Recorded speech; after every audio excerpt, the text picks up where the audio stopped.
Hi friends, நம்ம Erode மூவிஸில் John விக் மாதிரியான படங்க மேலே கிரேஸியாக இருக்கவங்க மத்தியில் அதிகமாக பேசப்படுற கில் என்ற ஹிந்தி படத்தை பற்றி தான் இந்த வீடியோவில் சொல்ல போகிறேன். படத்தில் 40க்கு மேலே இருக்கிற ஒரு கொள்ளக்கூட்டம் ஓடுற ட்ரெயினுக்குள்ளே அந்த குறுகின இடத்துல ஒரு 2 பிளாக் கேட்ஸ் கமாண்டுங்களை பார்த்தா என்ன நடக்கும்னு தான் இந்த படத்தோட சம்பவமே.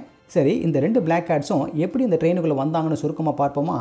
கமாண்டோ அம்ரித் அவரோட மிலிட்டரி ஃப்ரெண்டான விரேஷ் அழைச்சிக்கிட்டு தன் லவர் துலிகாவுக்கு நடக்க போகிற என்கேஜ்மெண்ட் ஃபங்க்ஷன்லேருந்து அவளை தூக்கிடலான்னு பிளான் பண்ணுறாரு.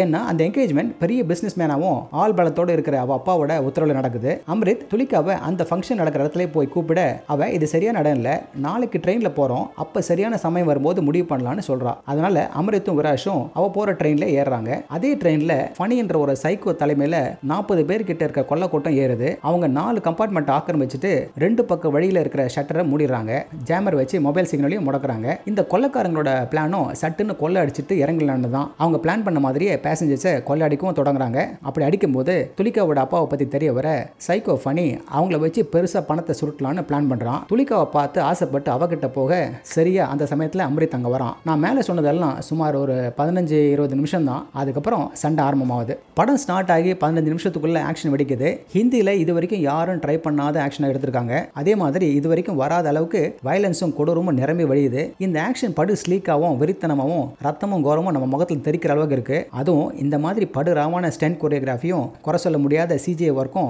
படத்தை வேற லெவலுக்கு எடுத்துட்டு போகுது. இதுல இன்டர்நேஷனல் பேனர் லயன்ஸ் கேட் வேற இன்வால்வ்டு. இன்னும் பெருசா சொல்ல வேற எதுவும் இல்ல. கொரியன் ஸ்டண்ட் கொரியோகிராஃபர் சே யோங் யோவும் நம்ம ஒரு ஆள் பர்வேஷ் ஷேக்கும் தப்பிக்க முடியாதபடி இறக்குன ஷட்டருக்குள்ள குறுகிய இடத்துல எப்படியெல்லாம் ஃபைட் பண்ணலாம்னு காமிச்சிருக்காங்க. ஏசி ஸ்லீப்பர் கோச்சோட ஸ்கிரீன்ஸ் தூக்குக்கேற ஆகிறது, முகத்துல நெருப்பை பத்த வைக்கிறது, திரும்ப திரும்ப அடிச்சு முகத்தை சிந்தாமணமாக்குறது, ஃபயர் எக்ஸ்டிங்விஷரை இப்படியும் பயன்படுத்தலாம்னு சொல்லிட்டே போகலாம். இந்த ஆக்ஷனுக்கு வாகா புத்திசாலித்தனமான ட்ராப்புங்க கண்டினியூஸாக வந்துட்டே இருக்கு. ஏன்னா இந்த கொள்ளக்காரனுங்க பேசஞ்சர் மாதிரியே கூட்டத்தோட கூட்டமாக கலந்துருக்கானுங்க. எப்போ வேணா திரும்பி தாக்குவானுங்க. இந்த அமளியில் ஒருத்தனை மிஸ் பண்ணிவிடுவோம், அவன் கடைசி வரைக்கும் வருவான், ஹீரோ பக்கத்திலே இருப்பான். நீங்கள் அவனை கவனமாக பார்த்து வச்சிருந்தீங்கன்னா இவனால் என்ன ஆக போதோன்னு கவலைப்பட்டு இருப்பீங்க. இது வரைக்கும் வந்த படங்களில் பெரிய பெரிய கன் எடுத்து சுடுறதும் கொஞ்சம் ஆக்ஷனோட பிளாஸ்ட் பண்ணுறதுன்னு முடிச்சிருவாங்க. ஆனால் கிட்டத்தட்ட முழுக்க முழுக்க கையாலேயே அதுவும் விதவிதமாக சண்டை போகிறது நம்ம படங்கள் அவ்வளோவா வரல.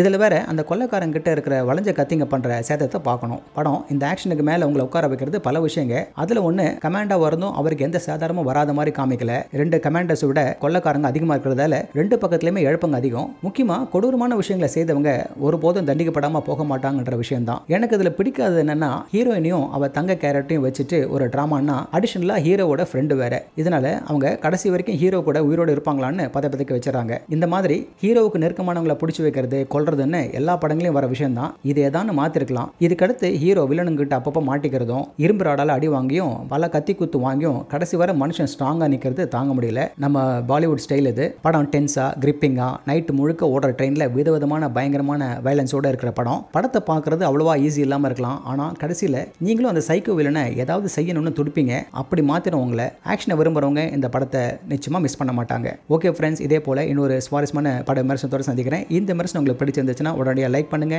ஷேர் பண்ணுங்க. நன்றி.